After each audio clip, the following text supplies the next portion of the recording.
সুনামগঞ্জে হাওরের পানিতে তেজস্ক্রিয়তার মাত্রা স্বাভাবিকের চেয়ে কম জানিয়েছে আণবিক শক্তি কমিশন। ঢলের পানিতে শনির হাওরের ধান নষ্ট, কৃষকের মাথায় হাত।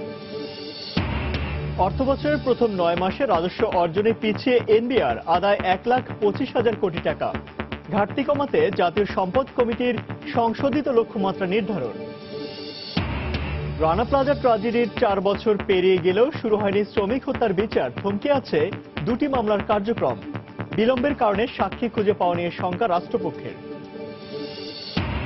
এবং নরসিংদীতে গবাদি পশু ও মুরগির খামারের বর্জ্য থেকে উৎপাদিত বায়োগ্যাস প্লান্টের জনপ্রিয়তা বাড়ছে। পরিবেশ বান্ধব এই জ্বালানি দিয়ে বাড়তি আয় করছেন খামারিরা।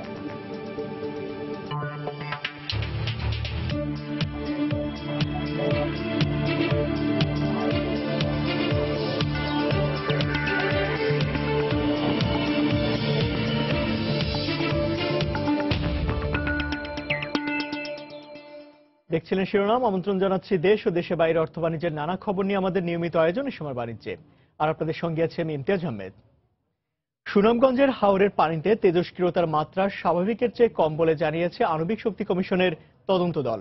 সকালে সুনামগঞ্জের বিশ্বম্ভরপুর খরচা হাওর এলাকায় পানি পরীক্ষার পর সময় সংবাদের প্রতিনিধিকে এ তথ্য জানায়। এখানে আমরা পানি, কচুরি পানা আর অনেক জিনিস আমরা দেখলাম। এটা ওই আমাদের যে এভারেজ রেডিয়েশন লেভেল তার চেয়ে অনেক কম। যদি এখানে কোনো রেডিয়েশন লেভেল যদি অন্য কোনো কারণে বেড়ে যেত, তাহলে ন্যাচারাল যে ব্যাকগ্রাউন্ড লেভেল তার চেয়ে এটা বেশি থাকতো। এখানে অ্যামোনিয়া গ্যাসটা বেড়ে গেছে, অক্সিজেনের পরিমাণ কমে গেছে, যার ফলে হয়েছে কি মাছগুলো মারা গেছে। তো এইটা পানিতে 2 দিন বৃষ্টি হওয়াতে, ওই ডাইলিউট হওয়াতে অ্যামোনিয়া গ্যাসটা কমে গেছে, অক্সিজেনের পরিমাণ বেড়ে গেছে। সো পানিটা এখন নর্মাল কন্ডিশনে আসার চেষ্টা করছে। দর্শক, এই মুহূর্তে বিশ্বম্ভরপুর এলাকায় আছেন আমাদের রিপোর্টার ইকরামুল কবির। আমরা সরাসরি চলে যাচ্ছি তার কাছে। ইমতিয়াজ, আপনি শুনছিলেন যে এখানে পরমাণু শক্তি কমিশনের যে শক্তিশালী একটি দল, শক্তিশালী কথা এই কারণে বলছি যে এর আগে একটি ছোট আকারে একটি দল সিলেট এবং সুনামগঞ্জ এলাকার যে সমস্ত হাওর পানিতে নিমজ্জিত হয়েছে সেগুলোর পানি পরীক্ষা করেছেন। তার পরবর্তীতে ঢাকার থেকে গতকালকে 3 জন, ডক্টর দিলীপ কুমার সাহা, উনি হচ্ছেন, ওনার নেতৃত্বে একটি দল এসছে। ওনারা 5টি হাওর, একটি নদীর পানি পরীক্ষা করেছে, সুরমা নদীর পানি পরীক্ষা করে যেটা আমাকে বলেছেন আজকে সকালবেলা, সেটা হচ্ছে গিয়ে পানিতে, হাওর এলাকার পানিতে কোনো ধরনের তেজস্ক্রিয়ার মাত্রা পাওয়া যায়নি। তবে আপনারা জানেন যে মাছ এবং হাঁসের মরক কিছুদিন আগে হয়েছে। এর একটি কারণ হচ্ছে গিয়ে ধানের যে ডুবে গেছে, পাহাড়ি ঢলে যে ধানের ক্ষেতগুলো ডুবে গেছে, আকস্মিকভাবে বন্যা হয়েছে। সে কারণে ধানের ক্ষেত থেকে যে সার এবং কীটনাশকের একটি প্রতিক্রিয়ার কারণে মাছগুলো মারা গেছে। এখানে অ্যামোনিয়ার মাত্রা ছিল বেশি, অক্সিজেনের মাত্রা একেবারে শূন্যের কোটায় ছিল, এই কারণে মাছের মৃত্যু হয়েছে বলে আমাকে ওনারা এই অভিমত দিয়েছেন। ইমতিয়াজ, আমি এই যে যারা এসেছিলেন তারা কিছু সময় আগেই এই এলাকা ছেড়ে ওনারা ঢাকার উদ্দেশ্যে রওনা দিয়েছেন। আমি আরেকটি বিষয় আপনাকে একটু দেখাতে যাচ্ছি। আপনি দেখতে পাচ্ছেন যে এখানে এই খরচারাওর এলাকায় নারী এবং পুরুষের দীর্ঘ লাইন রয়েছে। এইখানে এই হাওর এলাকার যে পানিতে নিমজ্জিত হয়েছে, ফসল হানির হয়েছে এবং মাছের মরকের কাছে একটা কর্মহীন হয়ে পড়েছেন নারী পুরুষরা। তাদেরকেই সহায়তা দেওয়ার জন্য সরকারের পক্ষ থেকে 15 টাকা কেজি দরের চাল এবং 17 টাকা কেজি দরের আটা দেওয়া হচ্ছে এবং জনপ্রতি 5 কেজি করে আটা এবং 5 কেজি করে চাল দেওয়া হচ্ছে। এই ধরনের একটি উপজেলার এই ধরনের 3টি সেন্টার রয়েছে এবং 3টি সেন্টারের মাধ্যমে 3 টন চাল এবং আটা বিতরণ করা হচ্ছে। এবং এইখানে যারা আছেন তাদের দাবি রয়েছে 200 জনকে এইভাবে আটা এবং ময়দা দেওয়া হচ্ছে, কিন্তু এখানে মানুষ রয়েছে 5 শতাধিক। তারা সরকারের কাছে দাবি করেছেন এই 1 টনের পরিবর্তে যদি এই পরিমাণটা আরো বাড়িয়ে দেওয়া যায় তাহলে তাদের একটি সহায়তা হবে।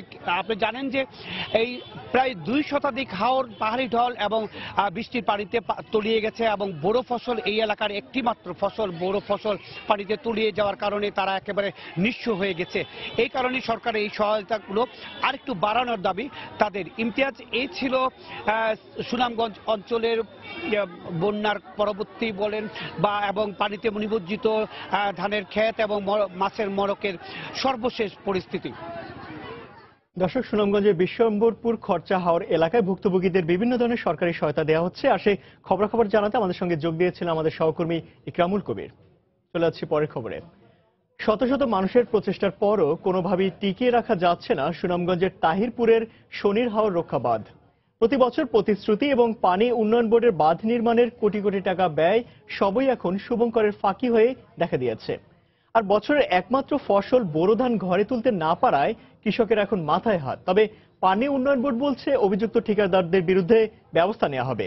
সুনামগঞ্জ প্রতিনিধি হিমাদ্রি শেখর ভদ্রকে সঙ্গে নিয়ে নৌশাদ আহমেদ চৌধুরীর ক্যামেরায় আরো জানাচ্ছেন ইকরামুল কবির। এভাবেই ফসল রক্ষা বাঁধের শতাধিক ছোট বড় ছিদ্র দিয়ে ঢলের পানি ঢুকছে শনির হাওরে।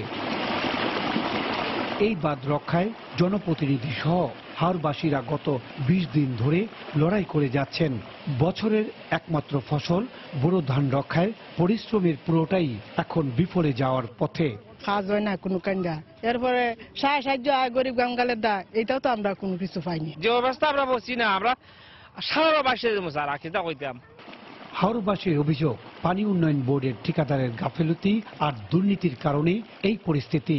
বান্ধব পেয়েছি এগুলার কাজ অনেক সারা মনে কন্ট্রাক্টর যে কাজ করছে এই কাজ শুনল না, কাজ এই অনেক সমস্যা। বাঁধের গুড়ি থেকে মাটি তুলিয়া বাঁধ দেয়, আর পানি আইলে পরেই এই বাঁধের কিনতে বান বাইয়া বাইকা জায়গা। এখন হাও ডুবি দিয়েছে গা, বান ভেঙে দিয়েছে গা, এখন দেখা তো ফুলমানা আছে। স্থানীয় জনপ্রতিনিধিরাও হাওরবাসীকে সঙ্গে নিয়ে বাঁধ রক্ষার শেষ চেষ্টা চালিয়ে যাচ্ছেন।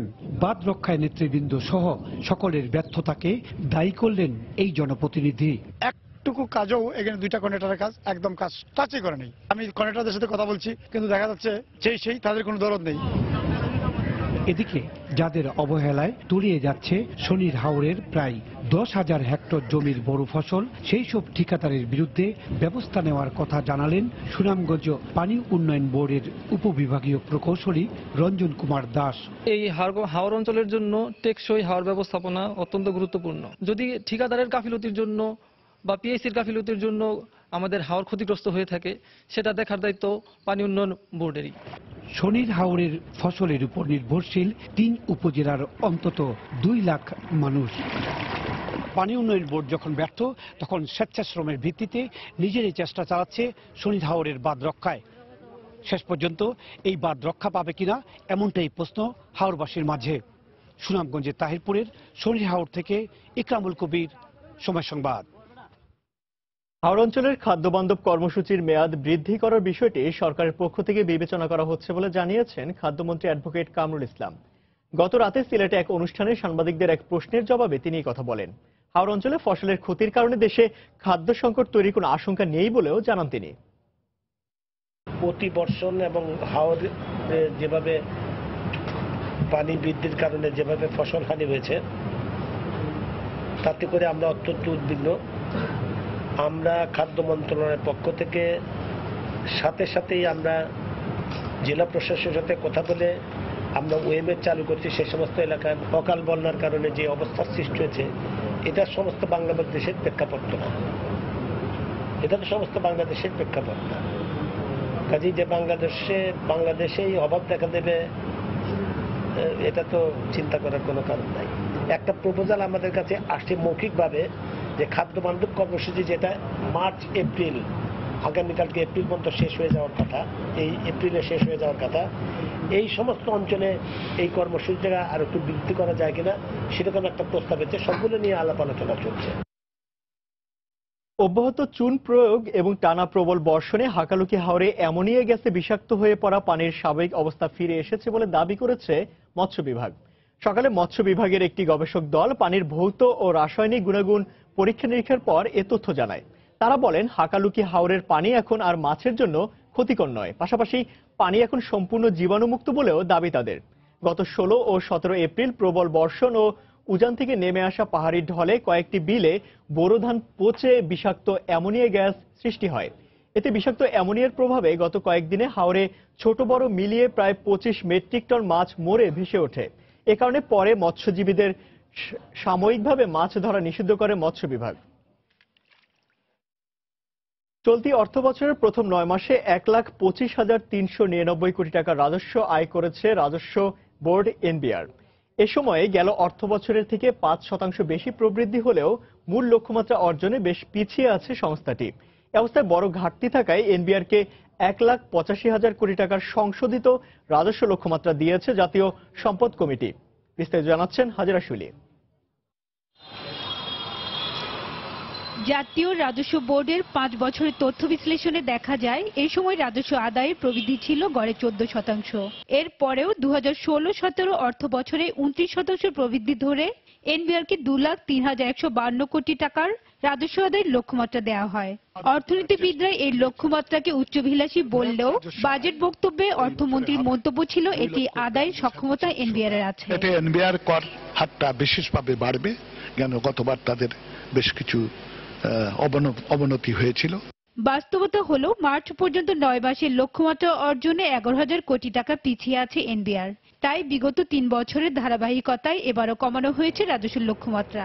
তবে কর্মকর্তাদের দাবি বাজেটে ঘোষিত লক্ষ্যমাত্রা অর্জনযোগ্য ছিল না। আসলে এই যে কমানোটা সেটা অনেক কিছু ফ্যাক্টরের উপর নির্ভর করে, দেশের অর্থনীতি আর অন্যান্য বাস্তবতা সবকিছু মিলিয়েই কিন্তু আমাদের সেই বাজেটের লক্ষ্যমাত্রাটা নির্ধারণ করা হয়। তা আমরা যেটা মনে করি যে এটা যে খুব বেশি কমানো হয়েছে তা না, এটা আসলে বাস্তবতার নিরিখে কিন্তু এটা ঠিক করা হয়। তবে শেষ 3 মাসে বিপুল পরিমাণ রাজস্ব পাওয়ার আশা এনবিআর এর। শেষ কোয়ার্টারটাই কিন্তু আয়কর ব্যাট সংগ্রহে আমাদের যে কর্মকাণ্ড এটা চূড়ান্ত পরিণতি লাভ করে এই সময়। আমরা আশা করি আমাদের গ্রোথ খুব ভালো, 20-এর কাছাকাছি আমাদের গ্রোথ। আধুনিক নীতিমালা অনুযায়ী যারা ভালো কাজ করছেন তাদেরকে স্বীকৃতি দিচ্ছি। এই বিশ্লেষকের মতে প্রবৃদ্ধির বর্তমান ধারা বজায় থাকলে সংশোধিত রাজস্ব লক্ষ্যমাত্রা অর্জন কঠিন হবে না। 9 মাসে যদি 1,25,000 কোটি টাকা হয়ে থাকে যদি, আর এই গতি যদি এইভাবে থাকে, তাহলে আশা করা যায় যে এই রিভাইজ টার্গেটের কাছাকাছি সে যেতে পারবে।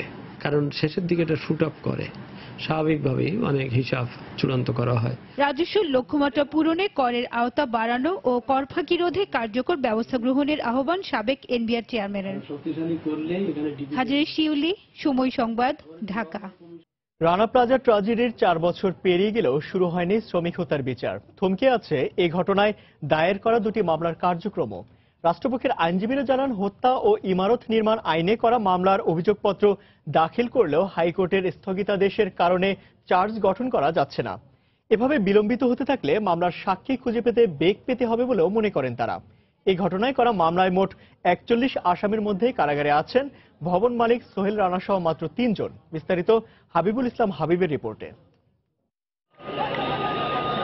2013 সালের 24 এপ্রিল সাভারের বাস স্ট্যান্ড সংলগ্ন রানা প্লাজা ভেঙে পড়ে নিহত হন 1135 জন এবং আহত হন 1,500-এরও বেশি শ্রমিক। নিহত শ্রমিকদের মধ্যে 291 জনের পরিচয়ও পাওয়া যায়নি। এরা সবাই ওই ভবনের 5টি পোশাক কারখানায় কাজ করতেন।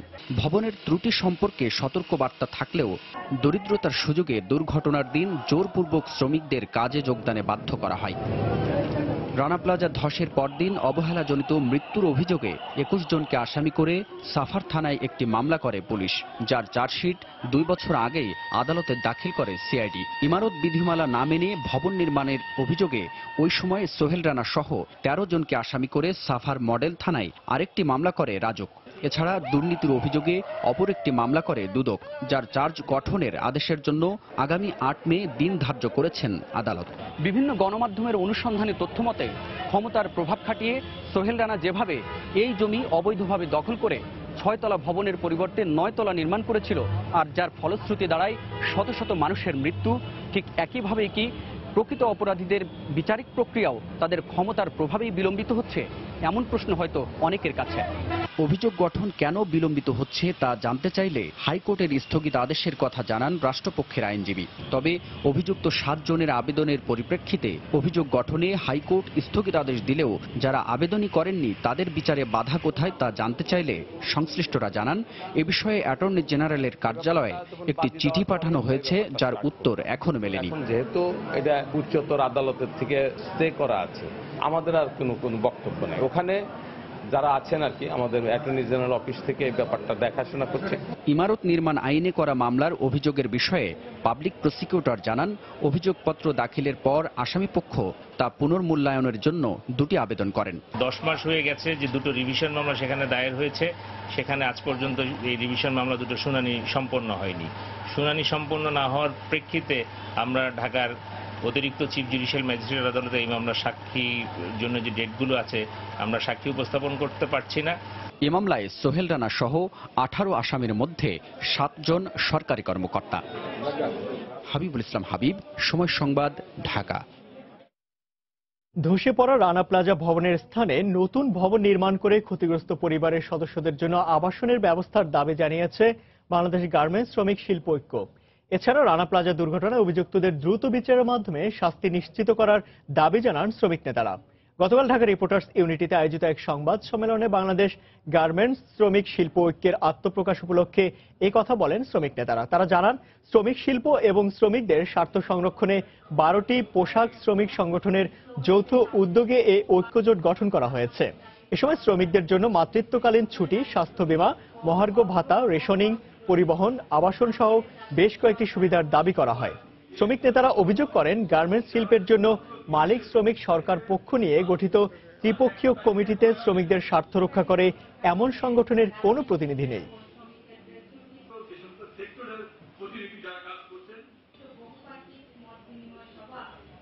রানা প্লাজার যে ভবনটা দুর্ঘটনাস্থল, ওই জায়গাটা আমাদের আহত শ্রমিকদের তাদেরকে থাকার জায়গা, আবাসনের ব্যবস্থা করবার জন্য আমরা একটা দাবি তুলেছি এবং এই দাবিটি এবার রানা প্লাজা দিবস উপলক্ষে আমরা সরকারকেও দেব। রানা প্লাজার যে ডিজাস্টারের যে মূল নায়করা, তাদের বিচারের ত্বরান্বিত করার ক্ষেত্রে কিন্তু কেউ ঐক্যবদ্ধ না। এইটাকে মনিটরিং করার জন্য সরকারের শ্রম মন্ত্রণালয় রয়েছে, কিন্তু তাদের সেই মনিটরিং এর ব্যবস্থা নাই। সাভারের চামড়া শিল্প নগরীর সিইটিপি থেকে সঠিকভাবে পানি পরিশোধন না করে ধলেশ্বরী নদীতে ছাড়ায় সরকার চীনা প্রতিষ্ঠান JLEPCL এর বিরুদ্ধে শাস্তিমূলক ব্যবস্থা নেবে বলে জানিয়েছে শিল্প সচিব মোশাররফ হোসেন ভূঁইয়া। পাশাপাশি চামড়া প্রক্রিয়াজাতকরণের পর ক্রোমিয়াম বর্জ্যের জন্য আলাদা ড্রেনেজ ব্যবস্থা এবং সাধারণ বর্জ্যের জন্য আলাদা ড্রেনেজ ব্যবস্থার নির্দেশ দেন তিনি। সাভারের চামড়া শিল্প নগরীর কেন্দ্রীয় বর্জ্য শোধনাগার সিইটিপি প্রস্তুতের অগ্রগতি দেখার পর সাংবাদিকদের এসব কথা জানান তিনি। গতকাল সকালে নতুন চামড়া শিল্প নগরী পরিদর্শন করেন শিল্প সচিবের প্রতিনিধিত্বে শিল্প মন্ত্রণালয়ের একটি প্রতিনিধি দল। এ সময় বিনিয়োগ নিশ্চয়তার পাশাপাশি শিল্পনগরীতে দ্রুত গ্যাস বিদ্যুৎ সংযোগ দেওয়ার দাবি জানান ট্যানারি মালিকরা। এ সময় তারা আরও জানান, সিইটিপি প্রস্তুত না হওয়ায় দায় বিসিকের। ধলেশ্বরী দূষণের দায়ভার বিসিককে নিতে হবে।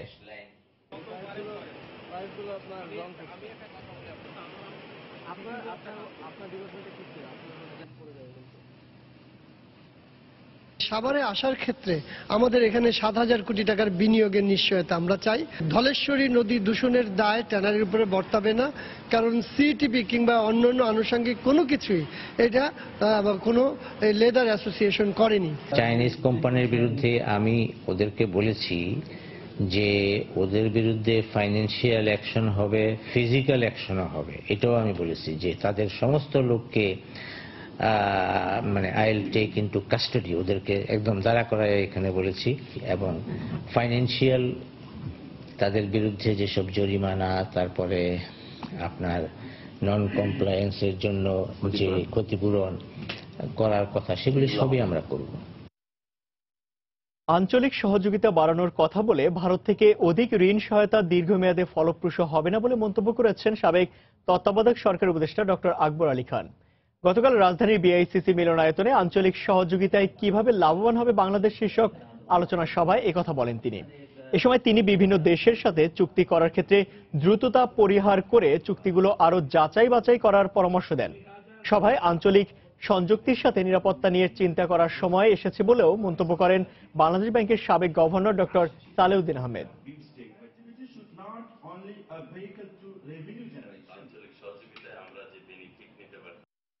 গত 40 বছরে ভারত কারো কাছ থেকে কোনো 1 পয়সারও সাপ্লায়ার্স ক্রেডিট নেয় নাই, অথচ বাংলাদেশকে সাপ্লায়ার্স ক্রেডিট দিয়ে বলা হচ্ছে যেই প্রকল্পগুলো যেগুলো অর্থনৈতিক দিক থেকে গ্রহণযোগ্য না সেগুলোকে বাস্তবায়ন করো এবং এই বাংলাদেশের জন্য এগুলি ফাঁস হয়ে দাঁড়াতে পারে। সংযুক্তির নামে তাড়াতাড়ি এত সমস্ত প্রকল্প গ্রহণ করলে চলবে না, আমাদেরকে বাছাই করতে হবে। ইকোনমিক সিকিউরিটি, জ্বালানি সিকিউরিটি, পরিবেশ এখন নিরাপত্তার ব্যাপার চলে আসছে, তাই না? তারপর নন ট্রেডিশনাল সিকিউরিটি আছে। আমাদের যেহেতু সিকিউরিটি নিয়ে এত কনসার্ন না, খালি ভাবছি যে কানেক্টিভিটি হয়ে যাবে, অনেক কিছু পাবো, দিস ইজ নট ট্রু। চট্টগ্রামে 60টি স্বর্ণের বার সহ সাইফুদ্দিন নামে একজনকে আটক করেছে কাস্টমস কর্তৃপক্ষ। গতরাতে শাহ আমানত বিমানবন্দর থেকে তাকে আটক করা হয়। কর্মকর্তারা জানান, গতরাতে ঢাকা থেকে অভ্যন্তরীণ ফ্লাইটে চট্টগ্রামে আসেন সাইফুদ্দিন। এ সময় বিমানবন্দর এলাকায় গতিবিধি সন্দেহজনক মনে হওয়ায় তাকে চ্যালেঞ্জ করে কাস্টমস কর্তৃপক্ষ। পরে তার সঙ্গে থাকা লাগেজ তল্লাশি করে একটি ছোট ব্যাগ পাওয়া যায়, যার ভেতর থেকে টেপ মোড়ানো অবস্থায় 60টি স্বর্ণের বার উদ্ধার করে কাস্টমস কর্তৃপক্ষ। এর বাজার মূল্য প্রায় 3 কোটি টাকা বলে ধারণা করা হচ্ছে। সাইফুদ্দিনের বিরুদ্ধে পতেঙ্গা থানায় একটি মামলা দায়ের করা হয়েছে।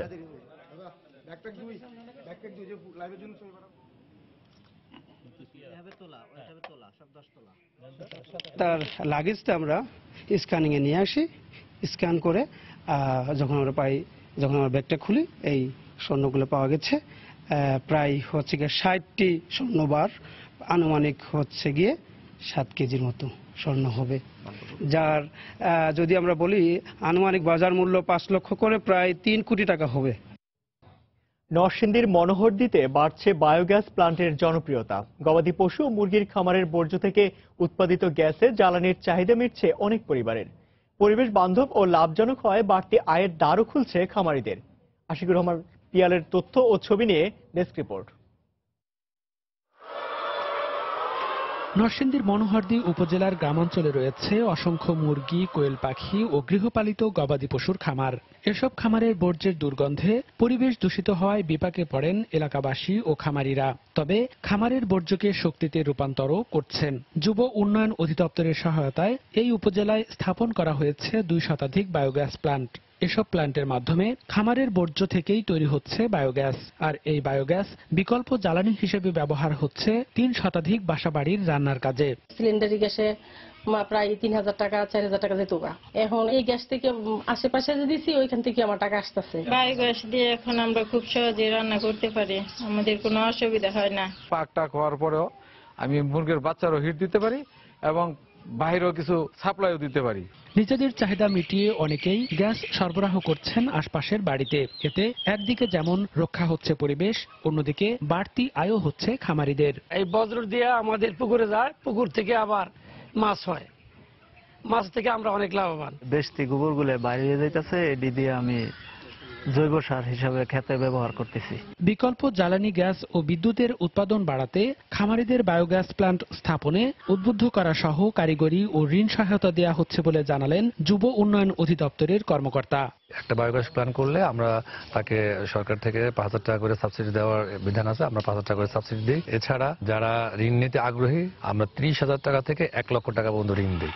একটি বায়োগ্যাস প্লান্ট তৈরি করতে খরচ হয় সর্বোচ্চ 26,000 টাকা। প্লান্টে ব্যবহারের পর খামারের বর্জ্য উন্নত মানের জৈব সার হিসেবে জমিতে ও মাছের খাবার হিসেবে ব্যবহার করা যায়। সময় সংবাদ, নরসিংদী। দেশের বাজারে এলো হুয়াওয়ের নতুন ফ্ল্যাগশিপ ডিভাইস P10 ও P10 প্লাস। রাজধানী একটি হোটেলে এ ফোন সেট দুটির উদ্বোধন করা হয়। নতুন এ দুটি হ্যান্ডসেটে ব্যবহার করা হয়েছে জার্মানির উন্নত মানের লাইকার ডুয়েল লেন্স। উদ্বোধনকালে জানানো হয়, হাইপার ডায়মন্ড কাট পদ্ধতিতে তৈরি এ নতুন ডিভাইস দুটি বর্তমানে বাজারে সর্বাধুনিক প্রযুক্তি সমৃদ্ধ।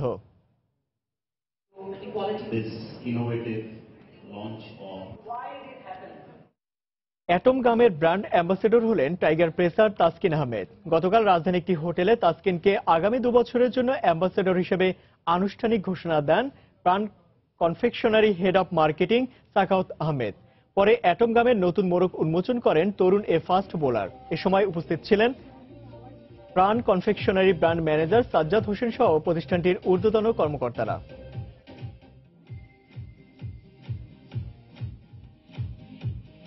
দেশে বাইরে অর্থ বাণিজ্যের খবর। ফ্রান্সের প্রেসিডেন্ট নির্বাচনের ভোট গ্রহণ আজ। নির্বাচনে মোট 11 জন প্রার্থী প্রতিদ্বন্দ্বিতা করলেও জনমত জরিপে এগিয়ে আছেন কট্টর ডানপন্থী প্রার্থী মেরি লপেন এবং মধ্য ডানপন্থী প্রার্থী ম্যানুয়েল ম্যাক্রন। গত 15 বছরের মধ্যে এই প্রথম কট্টর ডানপন্থী দল ন্যাশনাল ফ্রন্ট প্রেসিডেন্ট নির্বাচনে জয়ের সম্ভাবনা দেখা দিয়েছে। আর মধ্য ডানপন্থী রিপাবলিকান দলীয় প্রার্থী ফেসোয়া ফ্রিও আগের জনমত জরিপগুলোতে এগিয়ে থাকলেও সরকারি তহবিল তসরুপের অভিযোগে তদন্তের মুখে থাকায় পিছিয়ে পড়েন। তবে এখনো এগিয়ে থাকা 4 প্রার্থীর অন্যতম তিনি। প্রেসিডেন্ট নির্বাচনের ক্ষেত্রে বেশ হিসেব নিকেশ কষছেন ফ্রান্সের সাধারণ মানুষ। কর্মসংস্থান সৃষ্টি ও নিরাপত্তা ইস্যুকেই সবচেয়ে বেশি প্রাধান্য দিচ্ছেন তারা। বিশ্লেষকরা বলছেন, নির্বাচনের আগ মুহূর্তে সন্ত্রাসী হামলার ঘটনায় পাল্টে যেতে পারে সকল সমীকরণ।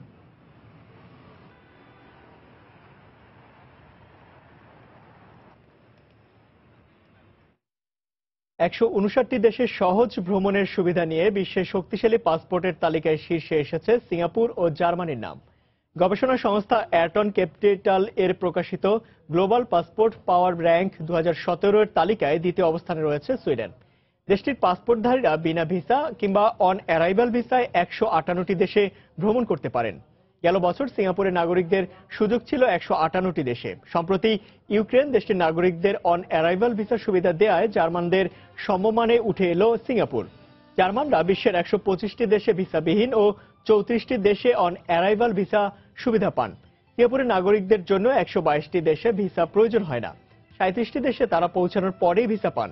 35টি দেশে সহজে ভিসা সুবিধা পেয়ে শক্তিশালী পাসপোর্টের 199টি দেশের তালিকায় বাংলাদেশের অবস্থান 191তম।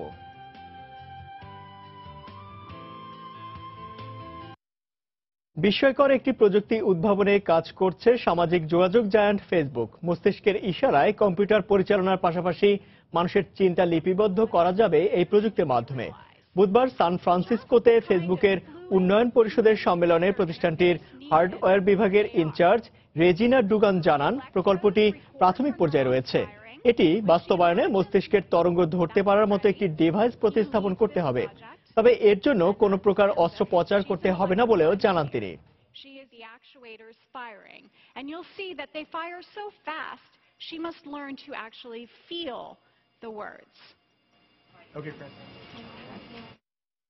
রানা প্লাজা দুর্ঘটনায় আহত প্রায় 43% শ্রমিক এখনো বেকার। গতকাল রাজধানীর ব্র্যাকেন সেন্টারে বেসরকারি উন্নয়ন প্রতিষ্ঠান অ্যাকশন এইডের এক জরিপ প্রতিবেদনে এমন তথ্য উঠে এসেছে। রানা প্লাজায় আহত 1403 জন শ্রমিক ও মৃত 607 শ্রমিক পরিবারের উপর এ জরিপ করা হয়। এতে বলা হয় 57% শ্রমিক বিভিন্ন কাজে যুক্ত হলেও এখনো তারা শারীরিকভাবে অসুস্থ। দুর্ঘটনার পর বিভিন্নভাবে শ্রমিকরা সাহায্য পেলেও তা ছিল সমন্বয়হীন ও অপরিকল্পিত। ফলে চিকিৎসা সেবা পেতে ও জীবনমান উন্নয়নে হিমশিম খেতে হচ্ছে তাদের। এ অবস্থায় ভবিষ্যতে এ ধরনের দুর্ঘটনায় সরকার, মালিক ও ক্রেতা প্রতিষ্ঠানগুলোকে সমন্বিত পদক্ষেপ নেওয়ার পরামর্শ দিয়েছেন বক্তারা। এছাড়া এখনো যারা চিকিৎসা সেবা চালিয়ে যেতে পারছে না তাদের জন্য একটি চিকিৎসা কার্ড করে দেওয়ার সুপারিশ তুলে ধরেন তারা।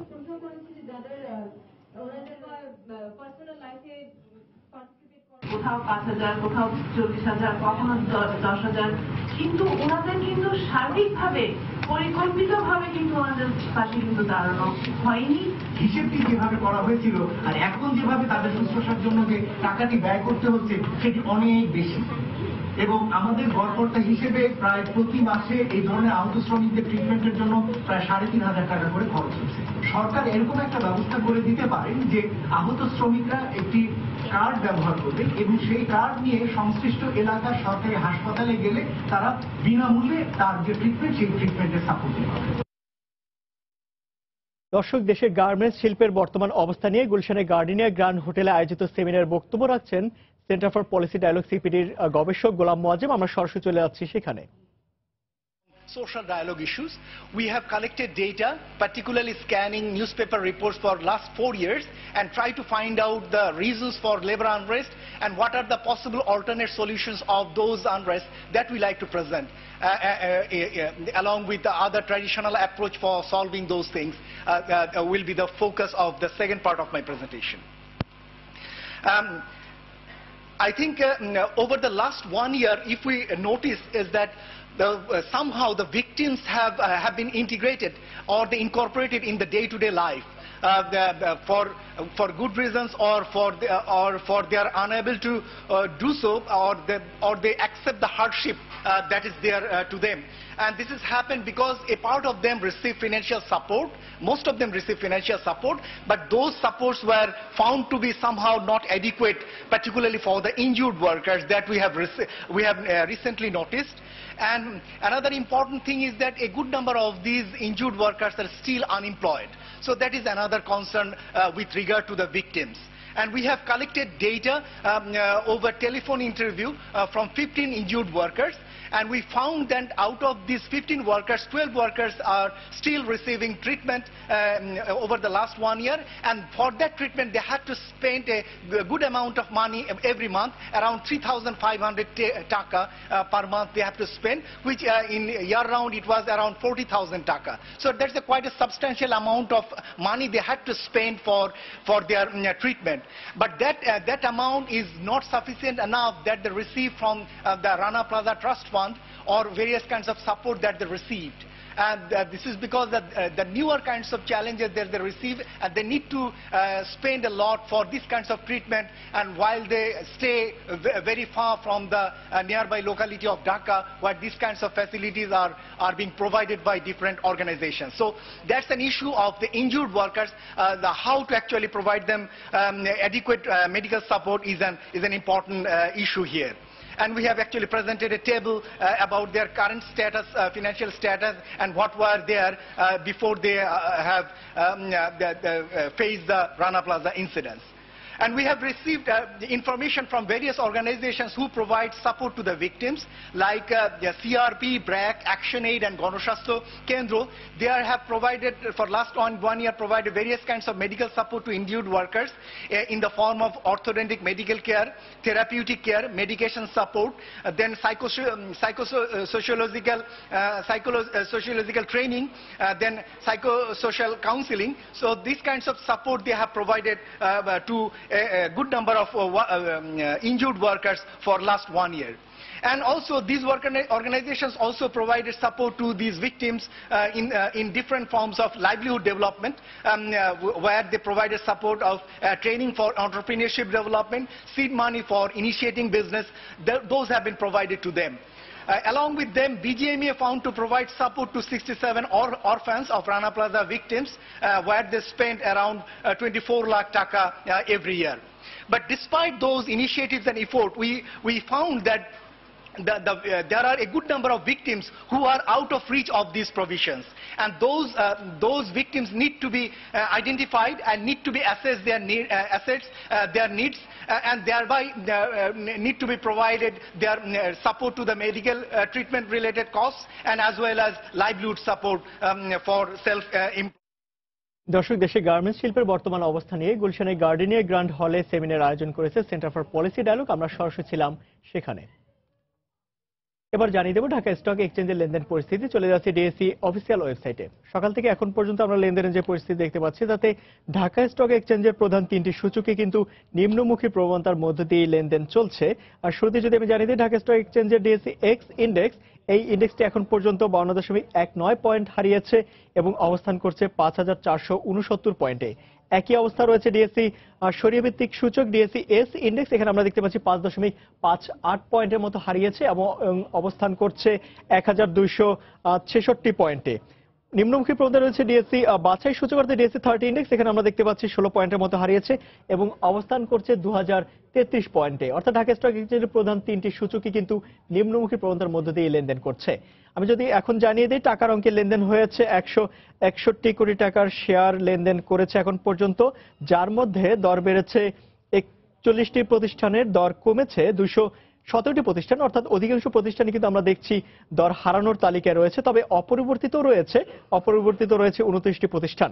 টপ 20 শেয়ারের তালিকায় দেখে নেই। প্রথমেই যে প্রতিষ্ঠানটি রয়েছে 50 টাকা 30 পয়সা দর নিয়ে লঙ্কা বাংলা ফিনান্স, যার সর্বোচ্চ দর 52 টাকা 30 পয়সা এবং সর্বনিম্ন দর 49 টাকা 30 পয়সায় লেনদেন করছে তালিকার 1 নম্বরে থাকা লঙ্কা বাংলা ফিনান্স। তালিকার 2 নম্বরে রয়েছে বিডি কম 33 টাকা 80 পয়সা দর নিয়ে, যার সর্বোচ্চ দর 34 টাকা 40 পয়সা এবং সর্বনিম্ন দর 32 টাকা 50 পয়সা এখন পর্যন্ত আমরা লেনদেন হতে দেখছি।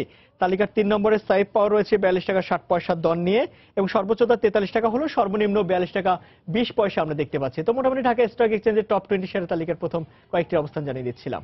আবারও জানিয়ে দিচ্ছি সময় বাণিজ্যের শিরোনামগুলি। সুনামগঞ্জের হাওরের পানিতে তেজস্ক্রিয়তার মাত্রা স্বাভাবিকের চেয়ে কম জানিয়েছে আণবিক শক্তি কমিশন। ঢলের পানিতে শনির হাওরের ধান নষ্ট, কৃষকের মাথায় হাত। অর্থবছরের প্রথম 9 মাসে রাজস্ব অর্জনে পিছিয়ে এনবিআর, আদায় 1,25,000 কোটি টাকা। ঘাটতি কমাতে জাতীয় সম্পদ কমিটির সংশোধিত লক্ষ্যমাত্রা নির্ধারণ।